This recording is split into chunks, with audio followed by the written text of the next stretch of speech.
এটার জন্য রাজপথে নামার প্রয়োজন হলে আমরা সেটার প্রস্তুতি নিচ্ছি। কেন্দ্রগুলোকে দখল করে সেই কেন্দ্রে জোর করে প্রশাসনকে ব্যবহার করে সেই ফলাফল পরিবর্তন করা হয়েছে। ফলে জনগণ ব্যাপকভাবে যেই 60%-এর বেশি 60+ সংস্কারের পক্ষে তারা ভোট দিয়েছে, সেই একই জনগণ কিন্তু 11 দলের পক্ষেও ভোট দিয়েছে। এই ধরনের ফলাফল কারচুপি করে যারা পুরোনো আমলে আওয়ামী লীগ যেইভাবে নির্বাচন করেছে সেই ধরনের প্রচেষ্টা আমরা যাদের ভিতর দেখতে পাচ্ছি, তারা কিভাবে রাষ্ট্র পরিচালনা করবে। আমাদের অবস্থান খুবই সুস্পষ্ট। এই নির্বাচনে সুস্পষ্টভাবে ফলাফলে কারচুপি হয়েছে। ভোট তো একটা পর্যায় পর্যন্ত সুষ্ঠুভাবে হয়েছিল, আমরা সেটাকে স্বাগত জানিয়েছিলাম, কিন্তু ফলাফল যখন ঘোষণা করার সময় হয়েছে ওই সময়টাতে স্পেসিফিক অনেকগুলো আসনকে টার্গেট করে বাংলাদেশ খেলাফত মজলিসের আমির আল্লামা মামুনুল হক ঢাকা 13 সেই আসন, ঢাকা 8 আসন, বাংলাদেশ জামাত ইসলামের সেক্রেটারি জেনারেলের আসন, এরকম স্পেসিফিক কয়েকটা আসনকে টার্গেট করে সেটার ফলাফল পরিবর্তন করে দেওয়া হয়েছে।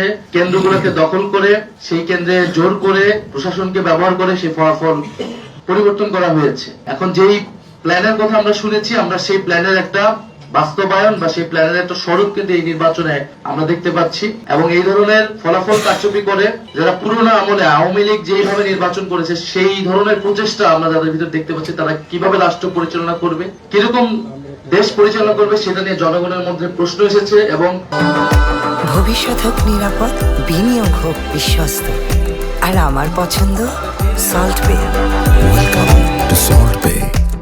নির্বাচনের পরদিনই যারা তাদের প্রতিদ্বন্দ্বীদের উপরে হামলা, সারা দেশে নির্বিচারে বাড়ি ঘরে হামলা, আগুন লাগানো, হুমকি এবং এলাকা ছাড়া করতেছে, তাদের কাছে এই দেশের জনগণ, এই দেশের মানুষ কিভাবে নিরাপদ থাকবে সেটা নিয়ে প্রশ্ন এসেছে। এবং সেটার জন্য আমরা 11 দল কিন্তু ঐক্যবদ্ধ হয়েছি।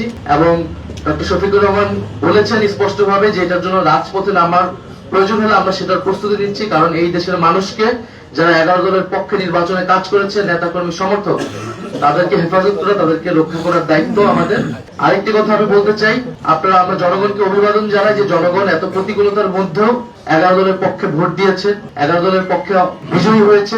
অনেকেই অনেক কারচুপি করে তাদের বিজয় আটকানো যায়নি। আপনারা দেখবেন যে গণভোটে কত পার্সেন্ট ভোট পড়েছে, 60% ভোট পড়েছে।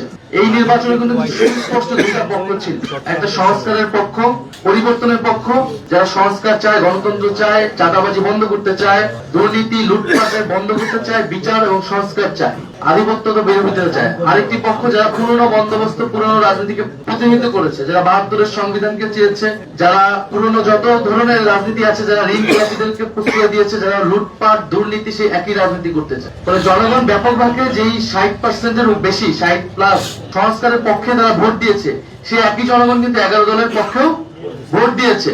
কিন্তু শেষ মুহূর্তে এই 10%-এর মতো ভোট কিন্তু কারচুপি করা হয়েছে, ফলাফলে কারচুপি করা হয়েছে। না হলে এই পুরো ভোটটাই 11 দলের পক্ষে আসতো। শেষ মুহূর্তে 11 দলের অনেক গুরুত্বপূর্ণ নেতাকে এবং প্রার্থীকে হারিয়ে দিয়ে ক্ষমতা নিয়ে নেওয়ার চেষ্টা করেছে। এবং আমরা নির্বাচন কমিশনে সেটা সুস্পষ্ট ভাবে এই অভিযোগ জানানো হবে, প্রার্থীরা জানাবে যাবে, এবং নির্বাচন কমিশন সেখানে কি ভূমিকা পালন করতেছে, তাদের অবস্থান কি, এর উপর নির্ভর করবে আমাদের নির্বাচন নিয়ে চূড়ান্ত অবস্থান।